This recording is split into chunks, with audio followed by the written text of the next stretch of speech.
Not all power announces itself. Some moves like fog,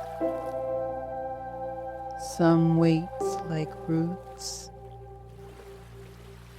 some doesn't move at all because it doesn't need to.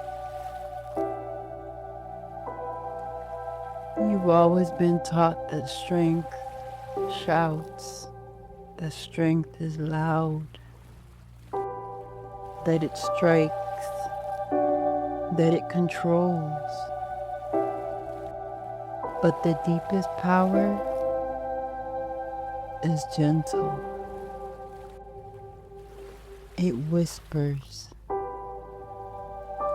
It observes. It returns without being asked.